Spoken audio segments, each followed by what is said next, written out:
Nobody has seen your hair before. I also did the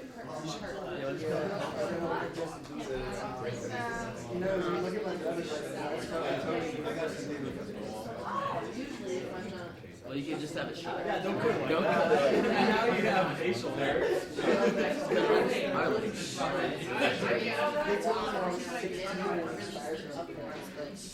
In Mexico, you get a permanent driver's license.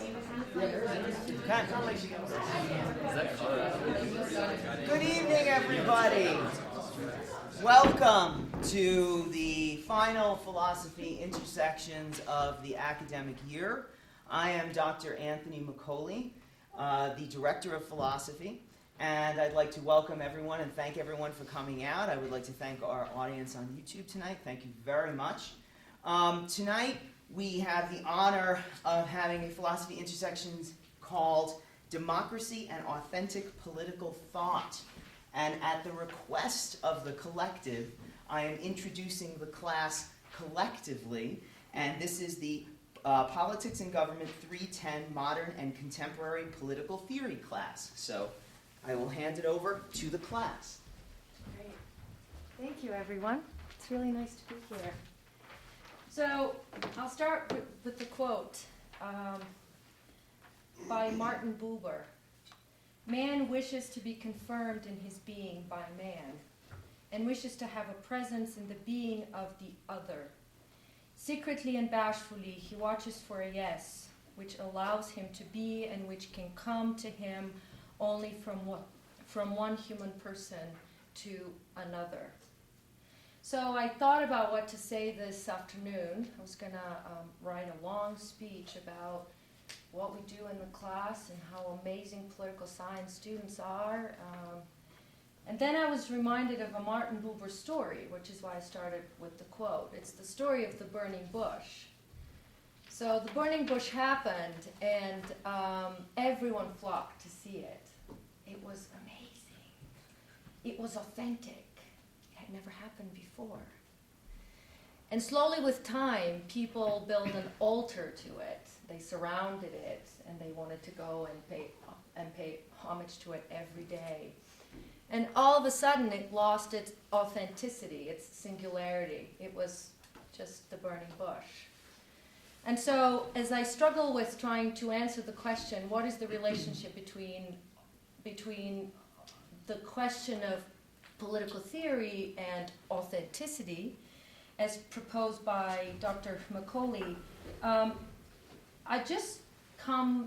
some fragments come to mind about what tonight's talk is going to be about. So those are fragments that may help us navigate the terrain of the authentic. In an effort to describe and introduce that, I myself hope to speak authentically, and probably will ditch this in about a minute. So what are we concerned with? Tonight is about re-evaluating the problem of humanism, about responsibility for and to the other, about responsibility that the very presence of the other arouses in us every time, about friendship. Tonight is against totalitarianism, against domination, against the inequality that is so pervasive in our world. Tonight is about the many truths, about the quest for the lost home, about homelessness. Tonight is all about freedom, the one experience that only increases its authentic charge, we will try to convince you of, with repetition, and in doing so, testifies to the intoxicating, moving, and delighting powers of community. So tonight we invite you to experience, to apprehend the singular other, and in doing so, glimpse both the possibilities and the limits of the concept of the authentic as it relates to political community of men.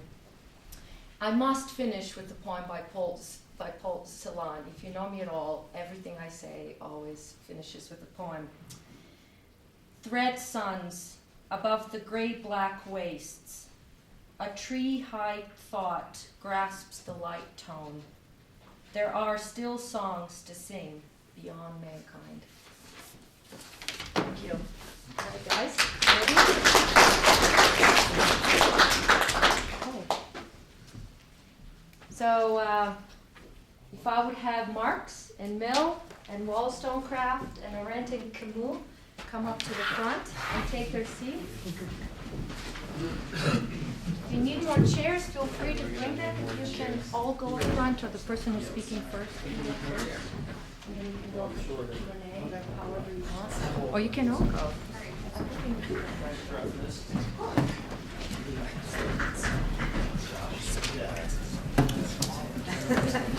You guys need another chair?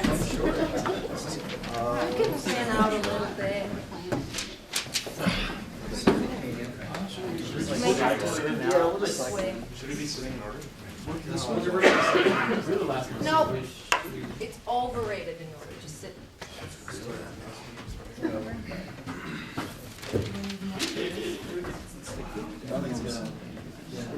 Some of you who are not speaking should sit in the back first.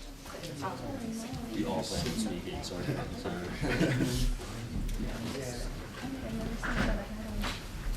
One more? Stefano, do you need a chair? I'm good. Good to go.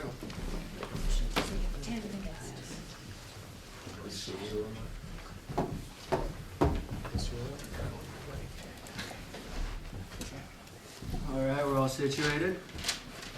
I will be the first speaker this evening, and I will be speaking on Mary Wollstonecraft. And it is The Authenticity and Democracy in the Thought of Mary Wollstonecraft, presented by Dante Velez, Ben Laggert, myself, Justin Ortega, on behalf of Modern and Contemporary Political Science, or Political Thought with Dr. Struble. Okay, so you might be thinking, who is Mary Wollstonecraft? And so I'd like to begin with a brief history of who Mary Wollstonecraft was. So first, we thought it might be worth mentioning that she died giving birth to her second daughter, who was the one and only Mary Shelley, the author of Frankenstein. She was an 18th century English writer, philosopher, and advocate of women's rights. Her first publication was on the education of daughters, and then she went on to write about politics, history, and various aspects of philosophy in a number of different genres that included critical reviews, translations, pamphlets, and also novels. She was born into a shaky middle class during the 18th century in Europe, as most people were who weren't part of the bourgeois. She didn't receive the best upbringing because, unfortunately, she was raised by an abusive alcoholic father. And as a result of this, they had to move around a lot because they were financially unstable. And while that's really unfortunate, it might have had something to do with why she aspired to be such a great writer. She started writing because she was disgusted by the lack of employment opportunities available to women during her time. She resolved to become a professional writer, and that was nearly an unheard of job for women in the 18th century. So that's pretty significant. Even at one point she declared, "I am the first of a new genus." I think this goes to illustrate her confidence and her determination to have an impact on the world as a writer. She's most famous for her writings of vindication of the rights of men and also a vindication of the rights of women. And it's from these writings that we will be considering her thoughts on authenticity and democracy. So she has different foundations for her conception of authenticity. And first and foremost is the natural law tradition. What is the natural law tradition? Well, it's the belief that human rights are guaranteed and derived through God. Authenticity is the correct interpretation of religious texts or God's word. Some of the prominent thinkers throughout history that were like-minded and relatable to Wollstonecraft were great minds such as Plato, Aristotle, and also Thomas Jefferson. Another foundation to her authenticity conception is found in her relationship to John Hawkes Rousseau, where she takes primary qualm with Rousseau's notion that women need to be educated only to be made good companions for men. She contests this by asserting that men and women are both equally rational, and it only seems that women are inferior because of a lack of education. I quote her, "How could Rousseau expect to be virtuous and content with reason when reason is neither allowed to be the foundation of their virtue nor truth the object of their inquiries?" Basically what she means is that women aren't even given a chance to prove themselves. So another foundation to the authenticity found in Mary Wollstonecraft's thought is the advancement of women's rights. She says, "I do earnestly wish to see the distinction of sex confounded in society. Women act the way they do because of their lack of education. With education provided to women, they can become better companions to men, as well as better contributors to society. Education must be made equal for women, as well as incorporating the further cultivation of feminine characteristics." And she pinpoints specific reasonable strategies to incorporate this, which is things like targeting the youth. The last foundation of her conception of authenticity goes like this. She considers the implementation of natural rights in her society to be inauthentic due to the fact that these rights, provisioned by God, are not guaranteed to all of God's creatures. Society constructed nature instead of the other way around. I have a quote. "But if women are to be excluded without having a voice from a participation of the natural rights of mankind, prove first to ward off the charge of injustice and inconsistency that they want reason. Else this flaw in your new constitution will ever shew that man must in some shape act like a tyrant, and tyranny, in whatever part of society it rears its brazen front, will ever undermine morality." So basically this quote translates into our ideas of democracy, in that without women's representation, society is more than likely to act as a tyrant than a democratic state.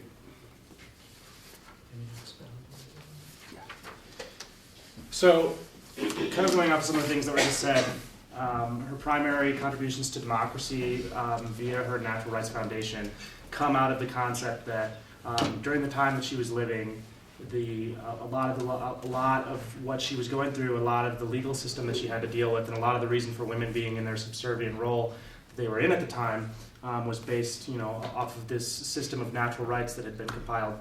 And she considers that system incredibly inauthentic because, as a natural rights thinker, as it says in the beginning, in order to be authentic, in her point of view, you have to have the correct and basically the literal translation of the laws that God placed upon mankind. And so her primary qualm is that women are not guaranteed the same rights as men, so you cannot consider these rights natural because they are provisioned to all of God's creatures. They are meant to be provisioned to all of God's creatures, and you are deliberately leaving out half of the population by not affording women the opportunity for education. And in light of her having an incredibly abusive alcoholic father that she had to protect she had to protect her mother from him, assaulting her mother in drunken fits of rage very often.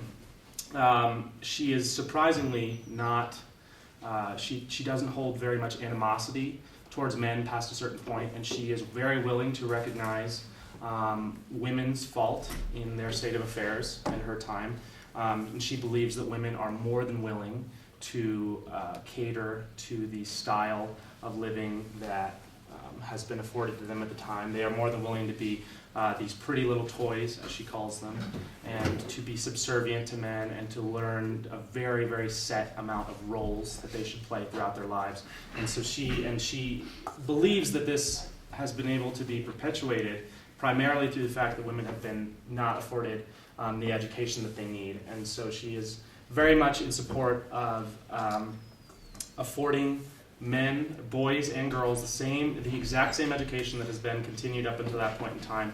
But it's very key for her that in this schooling system, the feminine characteristics are cultivated as much as the masculine characteristics are cultivated, so these women can grow up knowing that it is okay for them to be who they are while maintaining the same amount of education that the boys have been afforded. And yeah, we can open it up for questions. Yeah. We're going to talk about all four of them and then we'll take questions. Oh, good. No.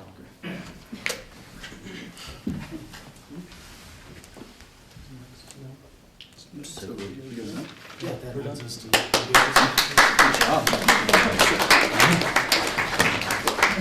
Pretty sure that's how it goes. Somebody goes and you clap and you go on. That's the routine on these two. So we're moving on to John Stuart Mill. And this is Henry, this is Jacob. And This is Jeremy. Jeremy. Sorry. I didn't write that down. Too many new people in college, you know. Started with a J though. But we're going to start it off with a little historical context on John Mill, because I feel like that's what makes a writer worth reading and makes it most interesting. And he was one of the original utilitarians. He was a student of Jeremy Bentham, who was basically the founder of utilitarianism, and basically groomed to be just an intellectual dynamo as a kid. He actually ended up having a nervous breakdown when he was in his early 20s, late teens, because he was so overworked. But it obviously paid off. He did a lot of great work, from utilitarianism to On Liberty, which was 1855, which was a little later in his life. He wrote on socialism, and he wrote on the subjugation of women, which kind of relates right back to Mary Wollstonecraft. It was going on at the same time. And yeah. So, picture yourself, 19th century Britain, Industrial Revolution going on. You see the workers, the degradation of workers. They don't have any rights, but they represent the majority, which is pretty significant, especially on the writings of John Stuart Mill. At this time period, he saw the injustices, he saw the majority of the people that should have the power, but that don't. They don't have freedom of press, they don't have freedom of expression, they don't have freedom really of anything but to work for survival. It's really significant because John Stuart Mill, you know, he was groomed to be what he was, but I feel as if it was actually it was like a reaction exactly to what was going on at the time. It's just very important to stress on the fact of the injustices and the fact that the working people, the majority of the country, they couldn't afford to live. You know, they're living in shambles. So that's kind of like, that's the backsetting to what was going on at the time of John Stuart Mill's writing. It's just really important to note that, because when you see someone treated like that, you know, you see these people treated like that, it really does, especially for Mill, you know, spark something. It sparked him, and it made him write. It ignited that fire that made him write what he did write. So, without more further ado, let's go on to more of who he was and what he did. Yeah, so unlike Wollstonecraft, who mentioned natural rights in determining the rules and boundaries of society, Mill thought that was bunk. He thought that was ridiculous. That he would believe that the individuals controlled their own destiny, and that believing in deity isn't going to create your government and the rules of your society. He believed that the people, that it was within the power of the people to create their own destiny, their own society, their own rules. And he was a big believer in individualism and fulfilling your intellectual capacity. And he believed that, in other words, capitalism or the poor were shut down by the tyranny of, I guess, the government or the society of that time, because they didn't have time to develop that kind of happiness, which is the struggle of figuring out how to do something well, because they're always working and they're always oppressed and they didn't have any time to do anything else but work. And Mill thought that was kind of a plague on society. And that kind of segues into he believed there was a difference between the tyranny of the government and the tyranny of the majority. And the tyranny of the government is just kind of basically the relation to the individual by like jails, fines, the boundaries that the government sets that we all kind of agree on. Through voting and things like that, and the majority is social pressure. The tyranny of the majority relates to coercion, social pressure. Mill would see the people as, he would see the tyranny of majority, like suppressing the people as silence, as complacency within society, not challenging the norms and rising up against what they truly believe, instead of just going along with everyone else's opinion. So basically, citizens who lacked strong opinion and couldn't express themselves and were happy, but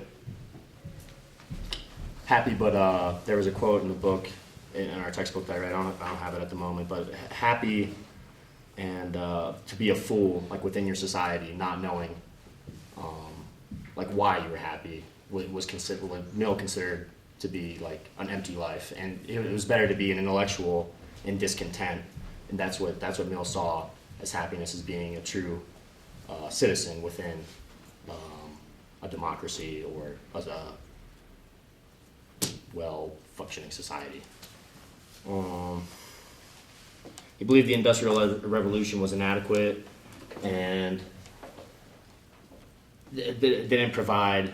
I mean, it made a lot of people rich and improved a lot of people's quality of life, but it didn't provide that stimulus to become a better person for the majority of the people. If that makes sense.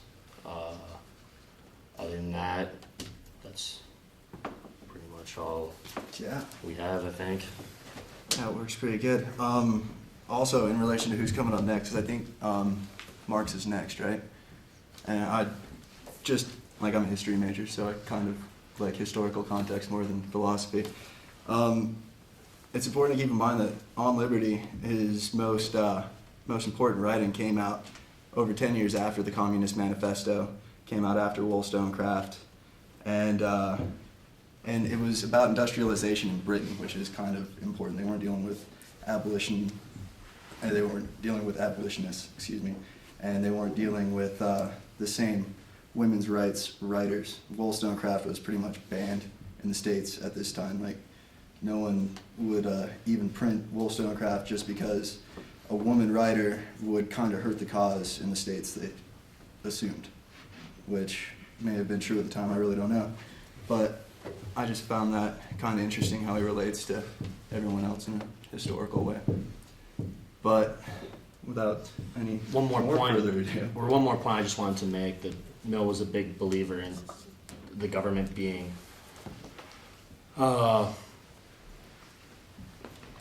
provided the most opportunities for upward mobility and intellectual thought for the most amount of people. That was what he saw democracy as, or what his ideal society would be, is providing opportunities and equality for the most amount of people. So.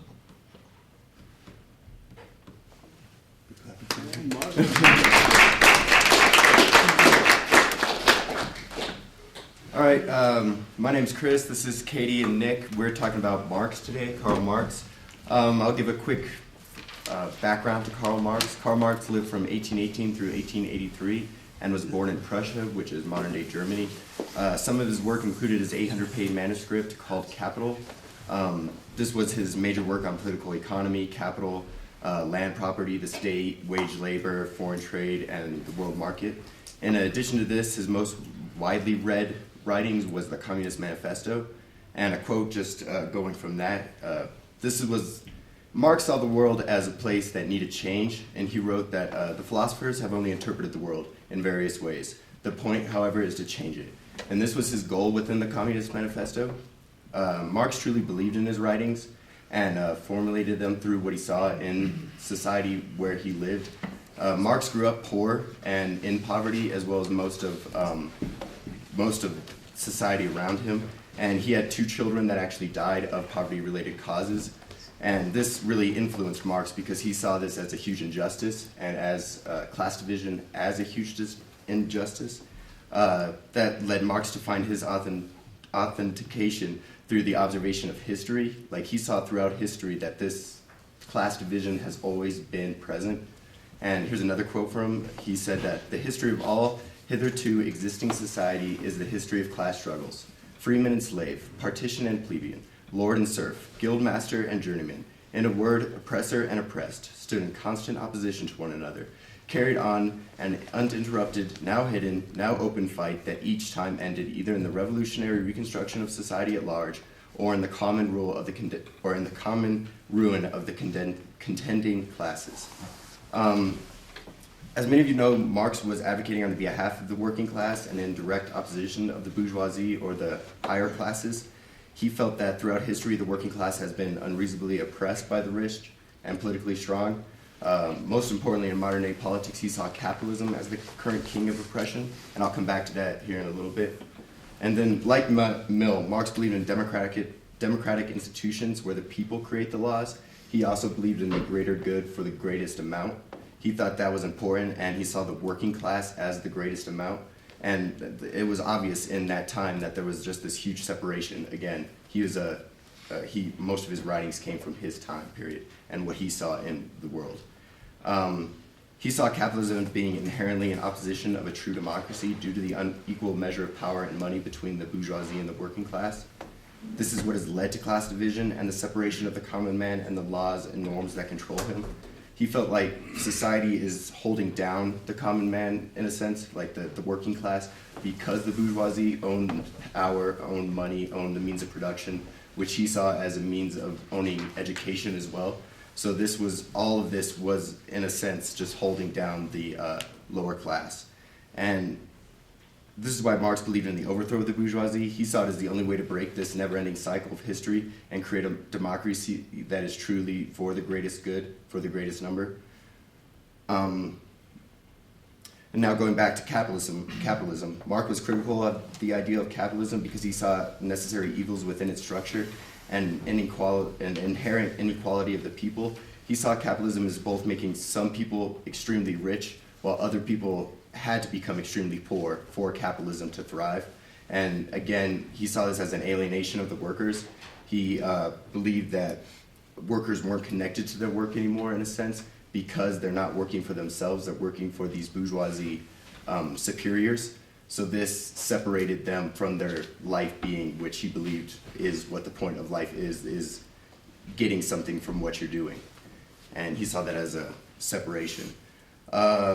Marx's communist ideas were widely misunderstood due to the alienation it has received because of rulers like Stalin, who misused the communist ideas. Stalin really doesn't follow what Marx wrote in the Communist Manifesto and things like that. Stalin used the ideas of taking away the public goods and giving them to the state, or private property and giving it to the state. And he saw that as a way to take power, because in a sense, all private property was given to one person, and that was Stalin. And that's what Marx would have despised, because he didn't see that private property should be taken for that reason. It should be given to the workers, in a sense, and he did believe in taking private property and giving it to the state, but not giving it to one person in the state. He believed it should go to the good of all.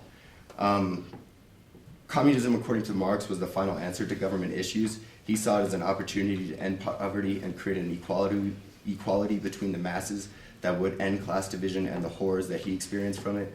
Again, a lot of Marx's writing had a lot of emotional toll on him because he lived through this time and he lived through poverty, and he saw the horrors of capitalism and what it does to a society.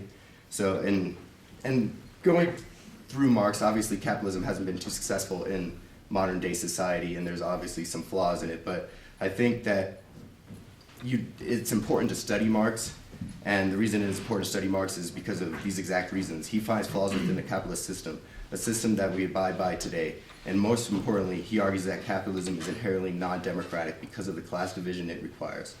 He saw capitalism as oppression to be inseparable, in essence, that capitalism is the root cause of inequality. So basically, he's discussing that capitalism is what causes this class division, this inequality, and that's where all of his ideas of communism came up, where it was taking away the power from the capitalist who believes in the extremely rich and the extremely poor, and creating a middle ground where all society can thrive.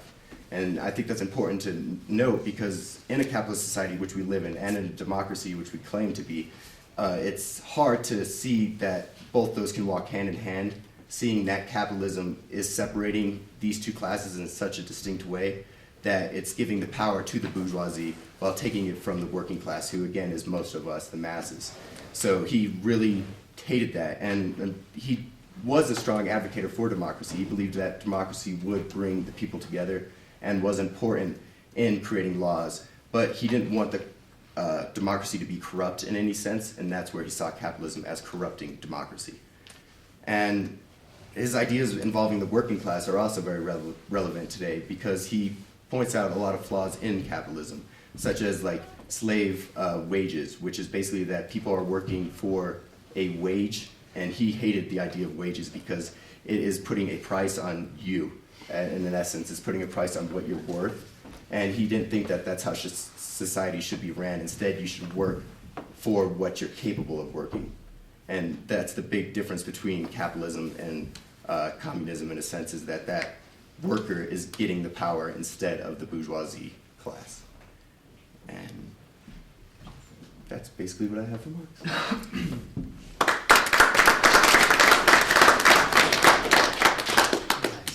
Okay, so the three of us are going to talk about Hannah Arendt and Albert Camus, who we're going to lump together in one because their political theories and philosophies kind of go hand in hand. So both kind of grew up in the beginning of the 20th century and witnessed the rise and fall of fascism in Europe. Albert Camus was born in Algeria and was a part of the Algerian independence. Hannah Arendt was a German Jew who was actually escaped from concentration camps after she was imprisoned for a year. So I'm going to start with a quote. If you have your book, you can turn to page 21. So, we were born at the beginning of the First World War. As adolescents, we had the crisis of 1929. At 20, Hitler. Then came the Ethiopian War, the Civil War in Spain, and Munich. These were the foundations of our education. Next came the Second World War, the defeat, and Hitler in our homes and cities. Born and bred in such a world, what did we believe in? Nothing. Nothing except the obstinate negation in which we were forced to close ourselves from the very beginning. The world in which we were called to exist was an absurd world, and there was no other in which we could take refuge. If the problem had been the bankruptcy of a political ideology or a system of government, it would have been simple enough. But what happened came from the very root of man and society. There was no doubt about this, and it was confirmed day after day, not so much by the behavior of the criminals, but by that of the average man. That idea of the evils, not by the behavior of the criminals, but by the average man, was something both theorists wrote about, that banality of evil that everyone is capable of. Most clearly evident in Nazism, I guess, how an entire country could believe in Nazism. And that evil kind of hides behind bureaucracy, in a sense that people are just doing their jobs and supporting a fascist regime. Both critique humanism, which is an ideology that comes out of the Enlightenment era, which at its most basic level just kind of values human agency over God or some doctrine of faith. But both are very, very critical of it and its failure to fulfill its emancipatory ideal. Like, for instance, it's just an overarching abstract notion of humanity, essentially, or of the universal human, and it can be used as a device of imperialism or tyranny, and the domination of those deemed as less than human. So, for example, humanism only applies to the superior German race. Yeah, so you want to take over, Andy? Yeah, so I guess we're going to step back a little bit because because man had been put on this pedestal above God during the Enlightenment. All morals before that period had been based off of Christian values, and so once the Christian values weren't abandoned, but once God was abandoned and man was placed on this pedestal, we had to have a way to kind of adhere to these values still, and so we did that through reason. And so I guess we fast forward from the Enlightenment to the time of Arendt and Camus, the two major ideologies of the time, liberalism and socialism, both saw increased rationality as increased freedom. But Arendt and Camus, after living through the times that they did, they saw rationality lead to World War I and the crisis of 1929. They saw this as this dogmatic belief in the value of reason as to be the cause of all these things. And so, because they realized that without God, we had to make all these decisions on our own. But they didn't believe that reason itself was at fault. They believed that reason that was based on improper foundations was at fault. And that the idea of foundations with Arendt and Camus is kind of strange because they believe that if you start working towards an end, like say that all people with blonde hair and blue eyes are the superior race, it leads to 3/4 of the European Jewish population being killed. But if you're able just to admit that the world is absurd and that you can't control these things and you have to take things one step at a time, that's what really for them defines what a foundation is. Your ability to decide on something at a time whether this is right or wrong, and to them that defines freedom, and that's really what provides authenticity in their thought, is because they.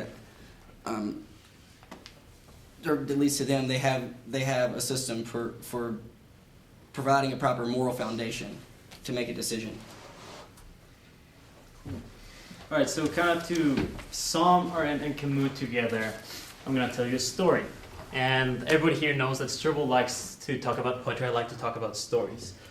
So this is something that comes from Greek mythology. It's the myth of Sisyphus.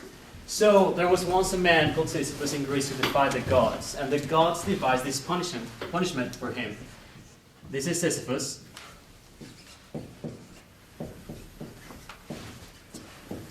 That guy right there. So what he had to do every single day for the rest of eternity was push a rock. That's the rock. So he has to push it all the way up the mountain, right?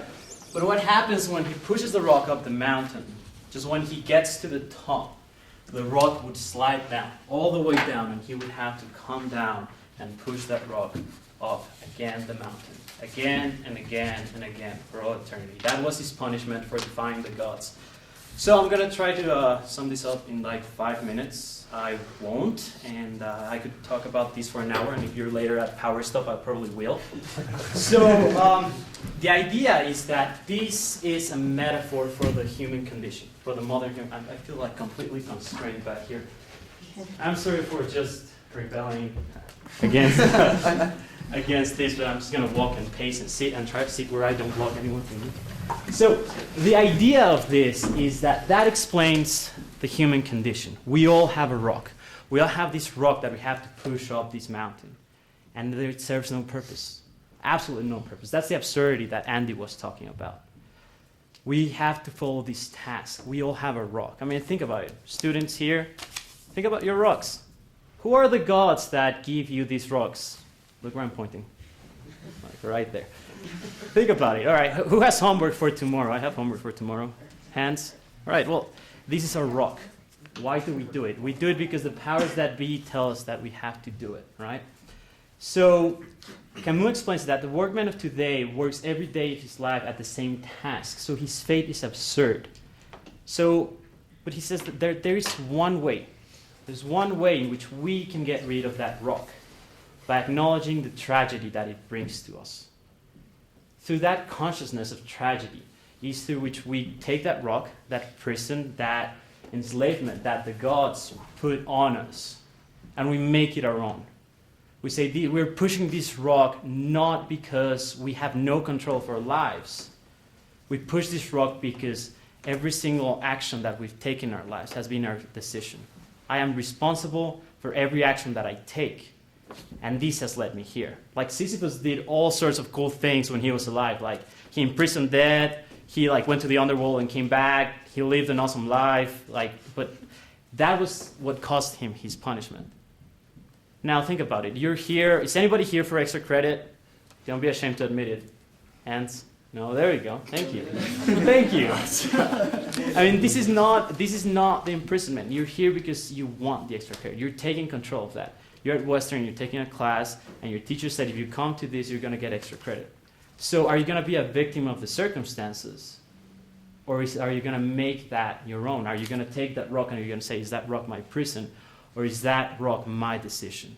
Am I responsible for this? And that's going back to what they were talking about, what Andy and Christian were talking about. These people grew up in a world where there was fascism, where there was World War II, where there was the Nazis doing all this. So we can no longer attribute what we do to God. It's not about the gods. It's about taking control of that. So I would like to just very, very briefly close with a quote. That's the analysis that Camus does on Sisyphus. And I mean, for years and years and years, this has been a tragic story of a man that's bound to his fate. But Camus recognizes that Sisyphus has that moment of clarity, that moment in his burden where the rock loses its power. And when he becomes this being that is in control of his life, even though he's going to go down and carry that rock. And he says that upon his descent, Sisyphus, he knows himself to be the master of his days. At that sole moment when man glances over his life, Sisyphus, returning down to his rock, in that slight pivot, he contemplates that series of unrelated actions which become his fate, created by him, combined under his memory's eye, and soon sealed by his death. So, little food for thought, and I think we're going to open it for questions. So, thank you.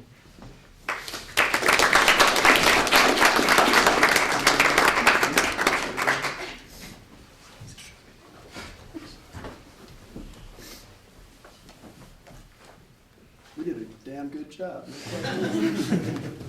Covered everything. So we'll take 2 or 3 questions, and then we'll give them a chance to think about it if they need to. So if someone has a question for either theorist or either of the 4 theorists, please pose it. Dr. Orth? Sure. Well, 3, if I listened right, Mary Wollstonecraft and John Mill and really Camus and Arendt, so 4, but three different ones.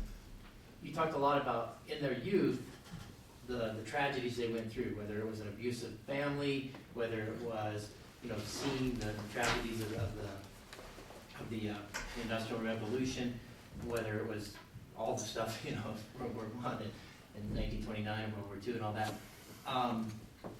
What sorts of other things would drive people to do these sorts of writings? I mean, each of you kind of talked about how that was something that drove them, but what drives some other theorists? Or do people need that sort of tragedy before they're willing to create new ideas?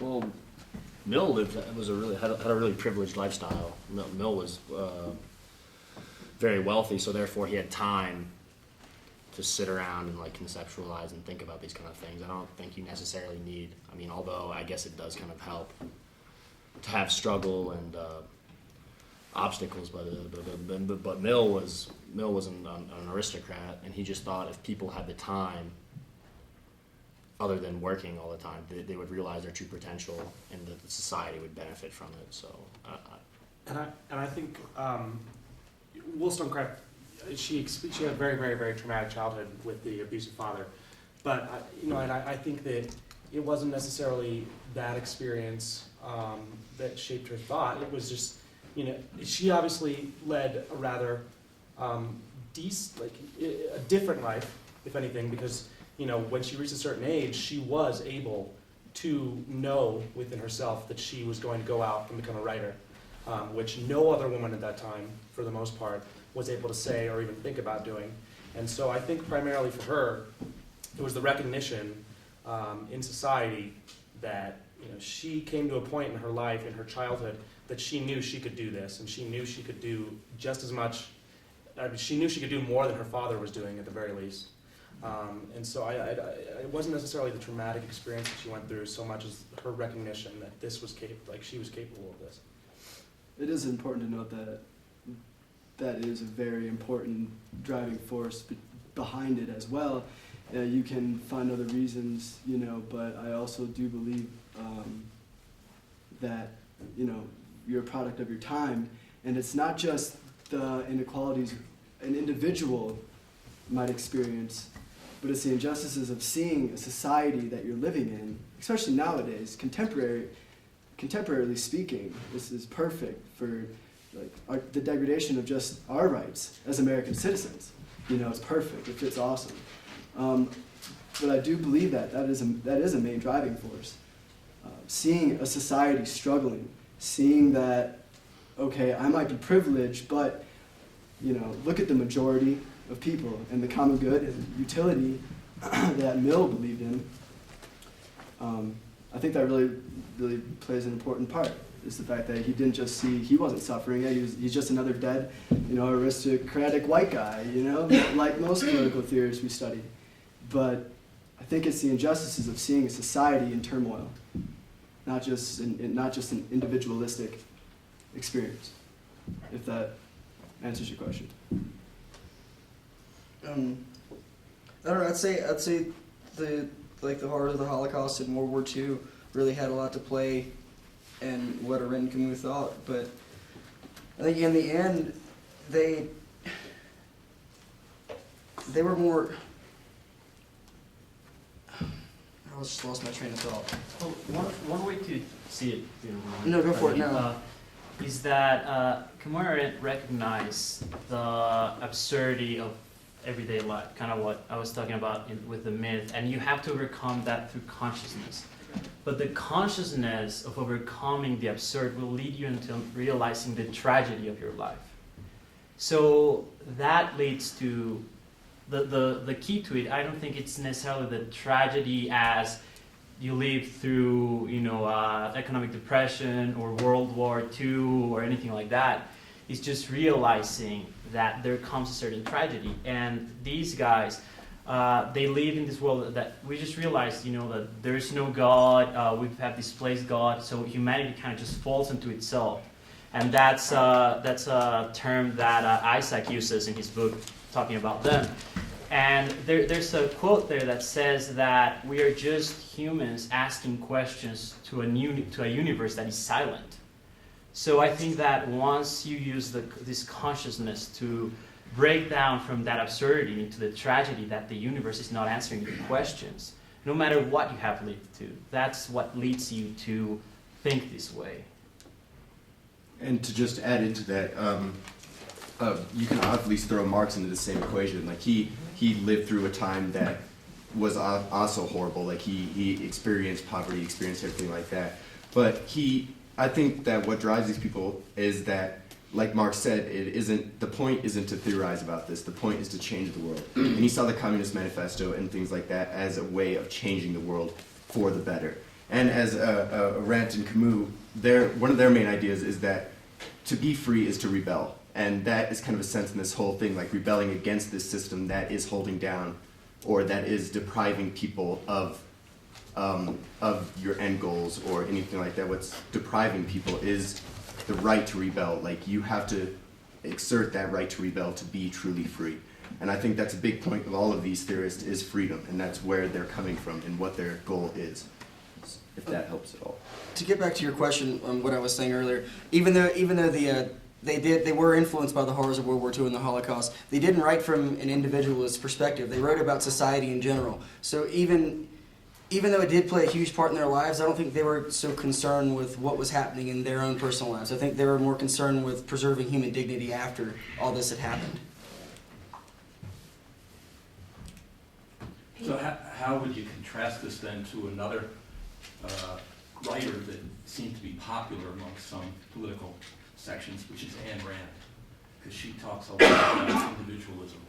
Does anybody of you have read Ayn Rand? No. Could you talk a little bit about that? And how you think that might be different? Well, from my perspective? my knowledge of Ayn Rand is very limited. I've only read Anthem, so I'm gonna kind of address the question from that point of view. So she in Anthem, it talks about, even the way it's written, it talks about a society where it's a collective body, everything. She doesn't use the word I or any kind of personal pronouns until the main character realizes that he's an individual, he's not part of this collective group. So I see that as related to this as this sense of rebellion. A rebellion from that status quo. And Camus and Arendt say that only through rebelling you can find that. I'm going to turn to a quote. I was going to go to 120. There's one on 72. They say to rebel is to assert something on oneself that is of value, and to refuse that about the world which denies this value. In rebelling, humans implicate something that transcends the individual insofar as it withdraws him from his supposed solitude and provides him with a reason to act. Now this kind of addresses the thinking beyond the individual, but the point is that you find something on yourself that is of value. And I think that doesn't really relate to what I will find or what you will find or what Dr. Nimi would find. It's different, and we have to hold on to that. And how we rebel is how we make that of value, how we take that to the outside. And I think that's something that happens to the character in Anthem, that character says, well, the thing in value in me is the individuality that I have, and just brings that out to the society. That makes sense. Okay. I feel like you guys have talked a lot about with your theories of recognizing the inequalities within a society, or these rocks that we're left with to overcome. And so I'm wondering if you guys, but in the perspective of the theorists or your individual selves, how do you think the best way would be to unite the social consciousness to help overcome these rocks and problems? As you said, Marx looked to change the world and make it a better place, but obviously just writing the Communist Manifesto didn't create that change, because places that experienced communism tended to decrease in the equality that kind of went around. So how do you guys think the best way to promote this united social change would be, or to overcome these problems? Isn't that what life's all about? That's a huge development question. I mean, there's tons of development answers for this. If you look at development of like South Africa or places like that, there's numerous different writings on what is causing underdevelopment and stuff like that. And that's kind of what your question is, how to solve inequality within society. Am I right there? Yeah. Not just undeveloped societies, even like talk about the wealth divide in America today. You got it. The thing is there isn't a unity of thought. And one of the things that Mill expresses is that people have to have freedom of expression to express their ideas.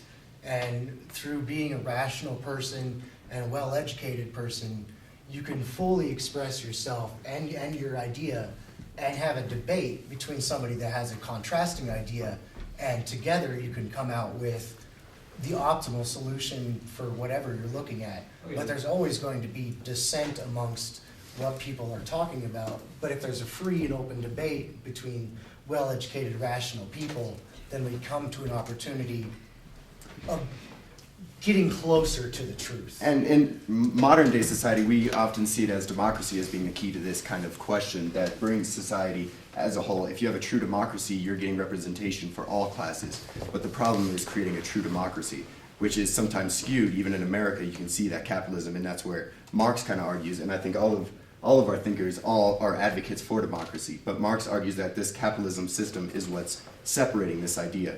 And that's relevant in almost all countries now that are democratic because of this separation of classes.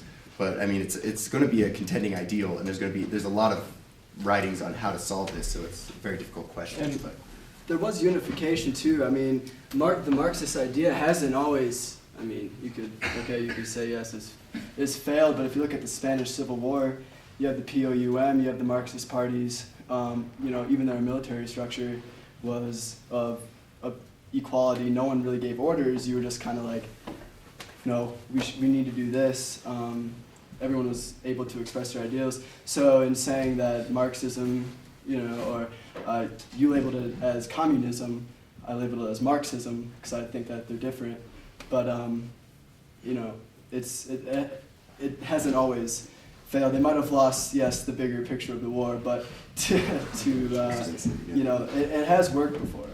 So, I mean, I'm not saying that it hasn't worked, but like even in the radical changes of the liberty of America and what we truly stood for just on paper, and then what was actually implemented within the society of slavery and this complete segregation. How do you? I'm just asking you just a personal ideas of how do you think the best way to actually promote this push towards equality within any society? Knowledge is power. Education, honestly. Coming from Wollstonecraft and coming from my own personal belief, I think that it's key to be educated. And I think that is a primary factor in what's causing this huge rift in society today. I mean, if you look at any statistics on, how many people go to the polls, I mean, there's a very small percentage of people who go to the polls that are, actually 100% educated on what is entirely going on in the country. And they, education, in Wollstonecraft's thought, she understands that the women are ready to be subservient, ready to be servile, ready to do these things because they're not educated. And she believes that once the education is instilled equally within society, that women can begin contributing just as much as everyone else, just as much as all the men that are contributing in society. And I mean, when we're going through, from school to school, and there are certain schools that are receiving, more funding for this, and, state-administered tests, the plague that those are. I mean, schools are losing a lot of money. And, the education system has become incredibly and inherently unequal. And, these private education systems, these private high schools are, producing these people who are going to continue, and they're well-educated. And, for years, I'm not saying the public education system isn't doing the same thing, but education is, I think, the primary source of what you're looking for. Well, if I might add something, I think that it's a struggle with the system, and how I read your question is what can we do, and it's hard, and we've been taught and we've been trained and we've been almost indoctrinated to think that there's no way to fight this, there's no way to oppose this. And we see, and I agree 100% with Dante, the first step is education, but if we see education today, even our public education has been privatized. Think about student loans, think about corporate interests, think about who decides the budget, where's the funding going, think about all that. So I'm interested in seeing what do we do. What do? We get other students together, we participate, we engage, we start doing voter registration, we go and we engage city council, we engage the political parties. I mean, there's so much to do, and it just takes a couple of few people to just spark a flame and just make it spread. And it's hard. Talking from a politics student and talking from a member of student government and all these, it's hard. And I have not been doing what I could, and I am as pissed off as anybody else in this room. But what I'm saying is, you grab people, even if it's just your roommate or your friend or whoever, and you start to get educated, start to read the papers, start to see what's going on in Gunnison, what's city council talking about, what's going on with SGA. Students don't vote. If the problem is education, it has to be changed by students. So that's my solution. Let's just rally. Let's start doing those things. Yeah. And to Arendt Camus, that's like a form of rebellion, which is really like that defines their thought. Because to question something is your form of freedom. It says on page 120 here again that rebellion involves a yes and a no simultaneously. Is the act of establishing a borderline, an ethical distinction between permissible and impermissible, good and bad. So that you don't really have a concrete foundation that you're going to make this decision on, but just the fact that you're questioning it and that you're involved in the process is the solution to them.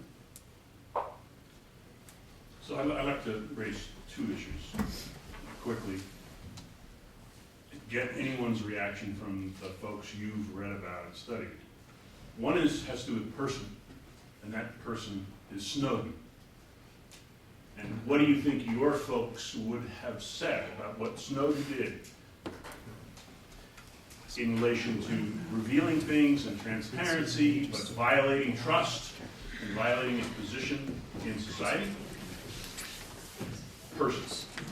Principle, second thing, the classic debate, which has ebbed and flowed over centuries, more so recently, creationism versus scientific thought and evolution, and how much science, since I'm a scientist, how much science plays a role in education, in getting women who are every bit as adept at being a good scientist as men are to drive the boat against some of the principles in the Quran or in other places where, oh my God.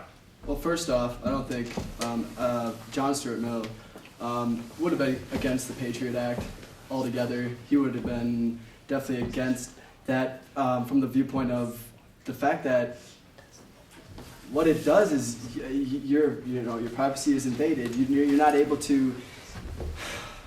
The whole thing with Snowden, I will say, is definitely messed up, and I don't want to get as deep as I would really like to right now.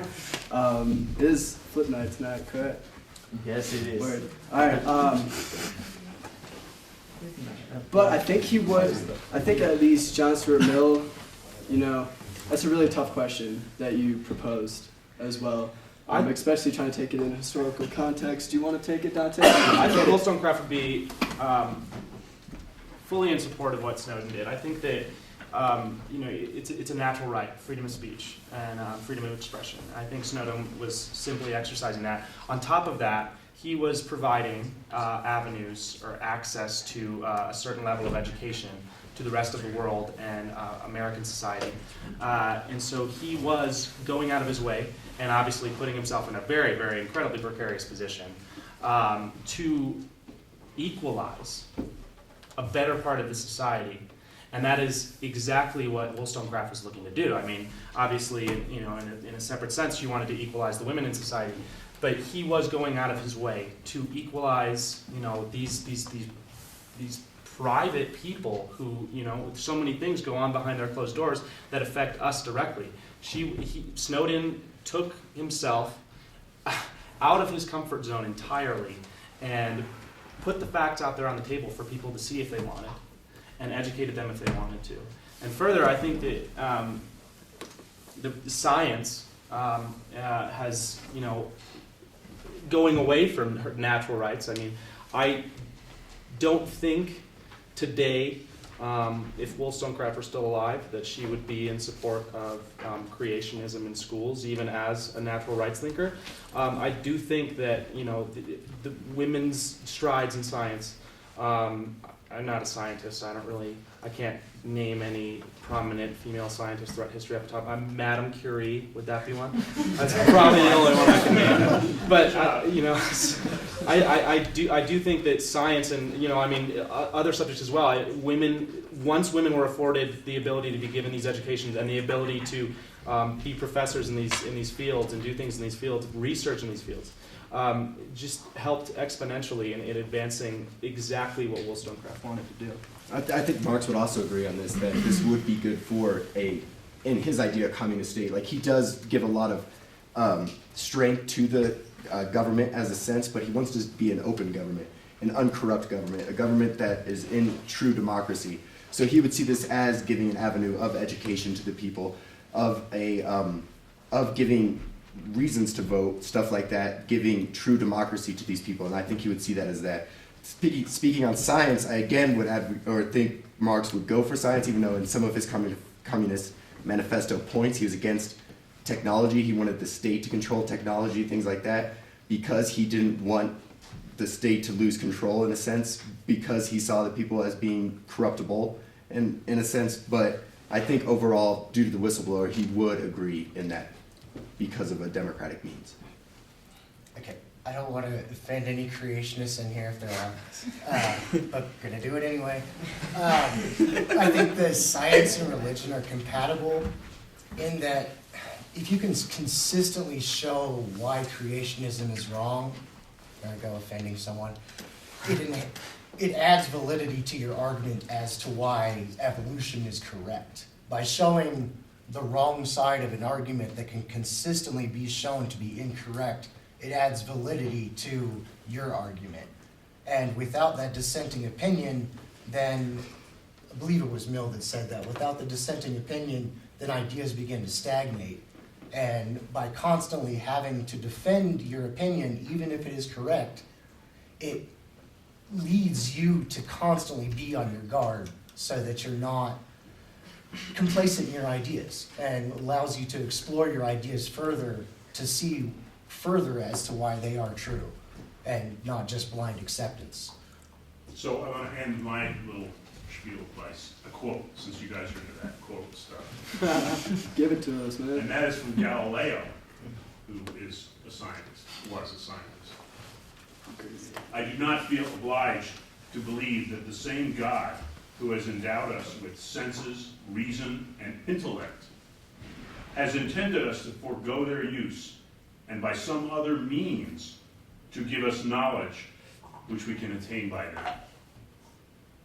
And that speaks in some way to what you said, is that if you look at a problem and you use your senses, you use your head, that's probably a good thing.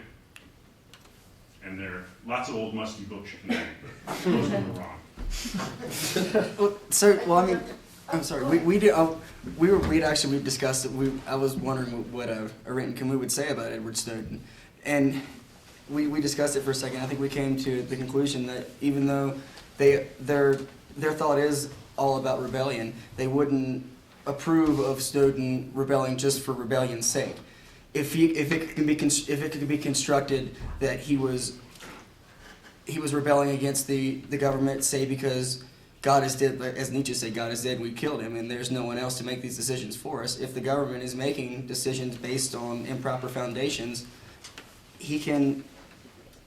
Arendt and Camus would support that. But if it can be constructed that what the government was doing was okay, then I don't think they would. So they're kind of hard to touch on what they would say about something like that. It's all about how it's constructed and like the way you're talking about it. Dr. Newman? So one of the things, all the thinkers you guys and talked about were find redemption in democracy. Okay, but what I heard at the beginning with Dr. Struble's parable of the burning bush from Buber and the Bible was that inauthenticity comes from, as the burning bush becomes common to all, it becomes inauthentic and not very special. Right? So, and I think that's probably what you heard from Nietzsche too, in the Nietzsche thoughts. So how do you reconcile that? I mean, is democracy then redemptive, or as these thinkers claim, or like the parable of the burning bush here, inherently lead inauthentic? Well, democracy should change over time because of the people that it's representing. And like if it's an uncorrupt democratic system, it will change according to the people's needs and the people's wants, in a sense, not the wants of the people in power. And I think that's where the burning bush comes into. It's just the same thing over and over, and that's what's getting rid of the authenticity from it, that it is becomes stagnant. But democracy, in true democracy should never become stagnant. And I think that's what these thinkers are arguing. Mill realized it with his view of utilitarianism and keeping everyone in the system, and then like that kept people from getting complacent because he saw democracy as being a potential problem. Because if you had a complacent population, that wasn't voting and wasn't active, you could have things getting passed it's the tyranny of the majority, even if the majority isn't voting. And then with Arendt and Camus, they kind of say the same thing, that democracy itself isn't bad, but it can be bad if you're complacent with it. If you're not constantly questioning, and like that's what they mean by revolt. Revolt doesn't mean to like go run with like torches and pitchforks. It means to question things and to think critically. So I think democracy, they are every one of these thinkers was fed up with democracy for some reason, but it was not to the point where they were ready to abandon it. They wanted to change it. One thing I would like to add is that, and maybe this is just what I get from the way you phrase the question, but you're talking about a truth with a truth with a capital T, you know, a democracy that's absolute, and that everybody here agrees on the same democracy, and I don't think that's the case. Because for Arendt and Camus saw a world in which even democracy had its bad side. You know, everything, the part of why it is absurd is it's because we can be heroic and tragic at the same time. They're reconciling both sides of the same coin and seeing at the coin itself, not as what one side would bring and what the other side would bring.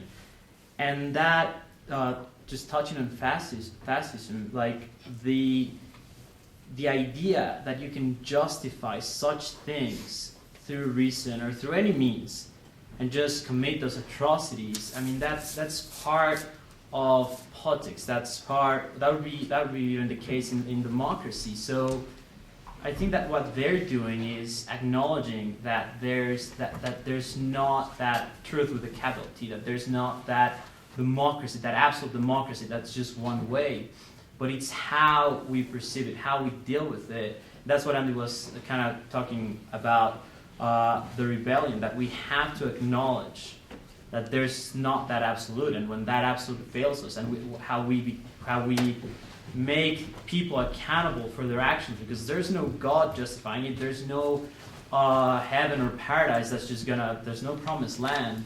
So that's, I think that's the main thing about it, that we have to see it, and we have to analyze it, and that we have to think about it from our own point of view, from our own reasoning, from what it means that we are the masters of our actions, and then we have to deal with the consequences, because every single democracy is going to have its consequences, as the Nazis had their consequences and what that meant. So, yeah, they're all different. That's what I'm just trying to get at. If we could take one more question. Julie, do you still have a question? I saw your hand. No? I got it. I'll take a stab at this.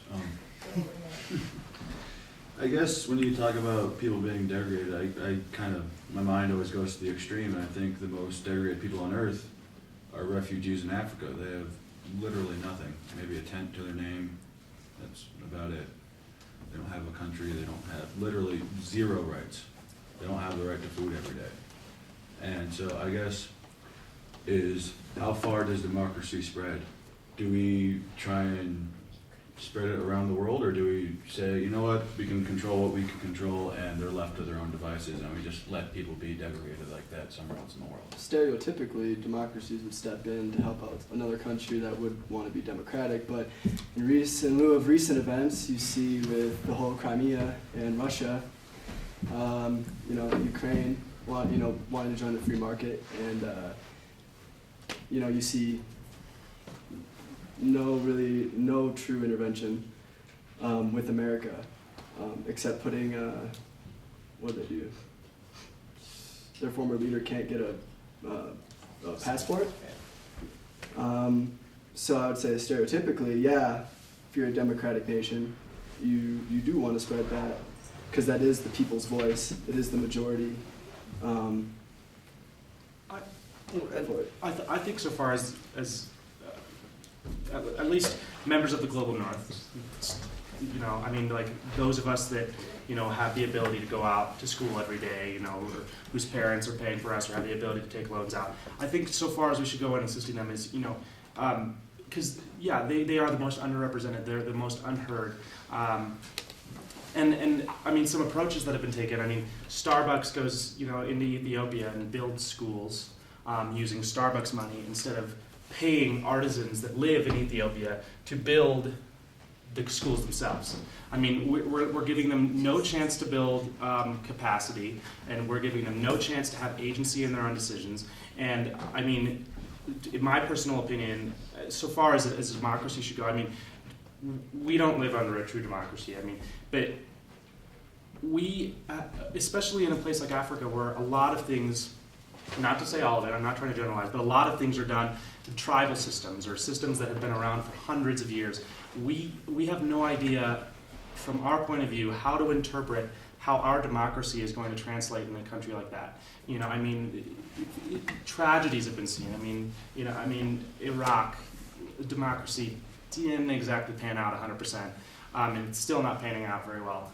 So we have no frame of reference on understanding exactly how our democracy, once we insert it into, you know, some sort of puppet government anywhere in Africa, is going to translate on a 10-year scale. It can end up being far more catastrophic than helpful.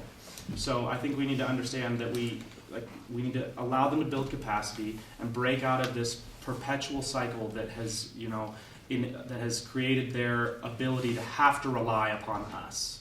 They have to rely on us. We use them for their resources. They get a very minimal amount of money from that, if anything at all. We use them for their work. We commodify their people. I mean, like, that is the extent of democracy that has spread over to Africa to this point. So that's just showing that capitalism is spreading to Africa. Again, Yeah. it's the same thing. Like, Western thought is basically carried out by capitalism. And if you look at America, how they throw democracies onto their countries, they're not necessarily throwing a democracy on them, they're throwing a capitalistic thought on them, and they're using them, exploiting them, things like that, same things that you just said. And that's kind of the problem with the Western way of thinking, is this capitalistic idea. But there's a huge, like I said earlier, there's a huge amount of questions on how to solve underdevelopment. So. And you also have to make the distinction, because I think too often we confuse democracy and liberal values, and we lump them all into one big group. And I think with a lot of times when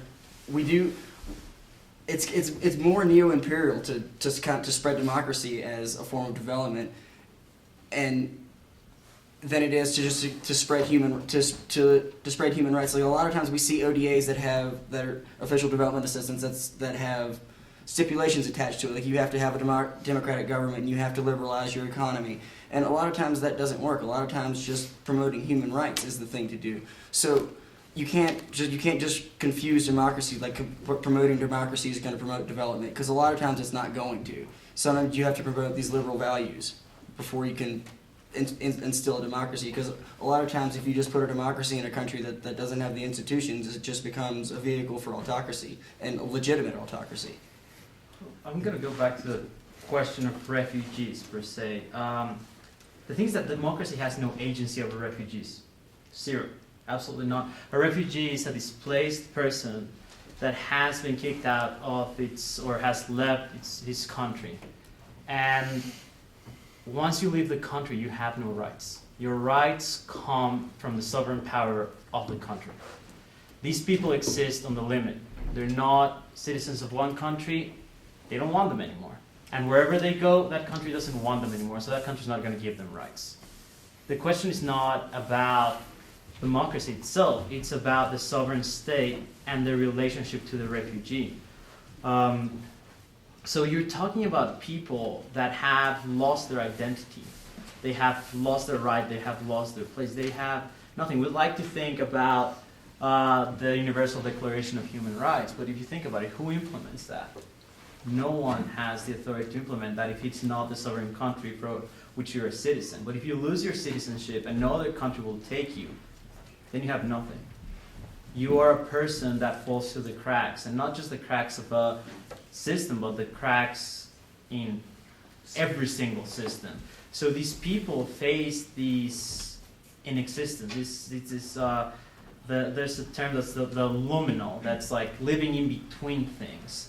And they exist in these camps, and obviously there's not going to be rights in these camps, because these camps are regulated mostly by the UNHCR, that's the United Nations High Commission for Refugees, and they have no power to actually make an impact inside. They have no authority to send them back, because the country won't take them back. And why would you want to send them back? They're going to get killed. If they come from Rwanda, they're going to get killed. So So the country where they are at, the country that's hosting them, they just don't want them there. They create problems, as Dante was saying. So you've got people that essentially have lost their identity. They have lost who they are. And there's been even even when they go to these camps, and when the UNHCR and when the Western countries and the democratic countries try to help them, then what does that do for them? You know, it's just us, you know, a bunch of white people that want to feel better by helping refugees that are going to go there and tell them what they are. You know, they lost their identity, their tribal identity, specifically in Africa, their national identity, their rights and everything. And then you're going to have people that don't know who they are. They don't know anything about it. You know, you're going to have the UN telling them, well, now you have these rights. There's been cases which these people in sign of protest, like, saw their lips shut because they're saying, you're not giving us a voice. You're not giving us an identity. You're just giving us your voice, your identity. What these people need is to be, I mean, I have no idea how to solve this, absolutely zero.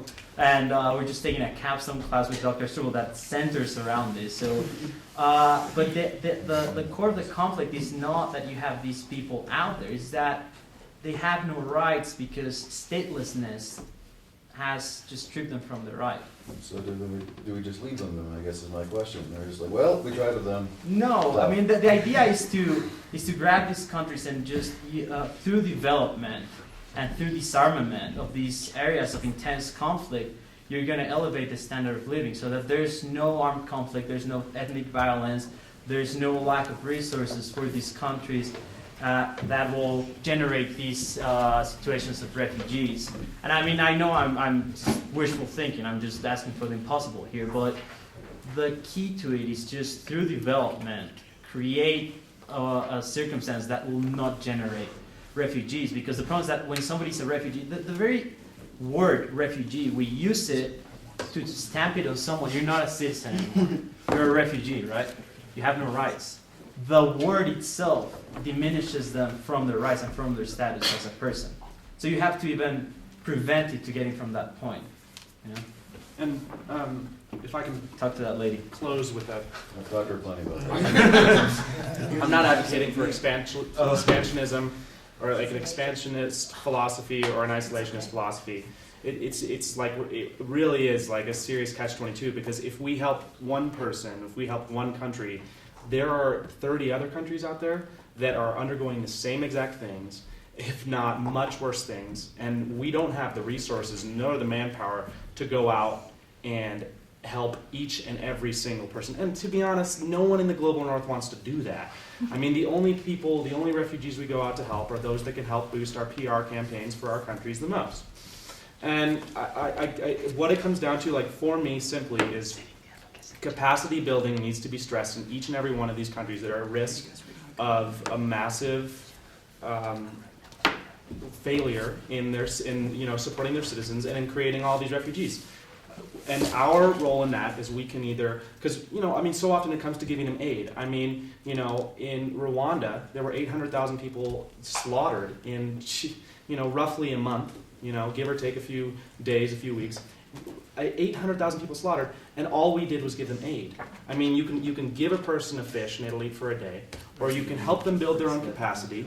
You can teach them how to fish. You can teach them how to advocate for themselves, and they can eat for the rest of their lives. So that's the quote, the proverb I wanted to end on.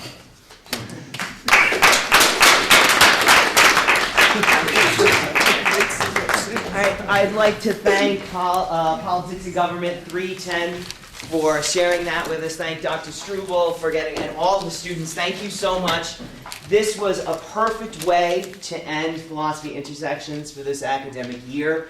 All of you were fantastic, and in the end, this is the reason why we do it, is to hear those intersections, but especially coming from students. That was wonderful. Thank you all. You did a great job. Thanks to everybody that came tonight, and look for announcements for the next series in the next academic year. Thank you, everyone. Thank you so much.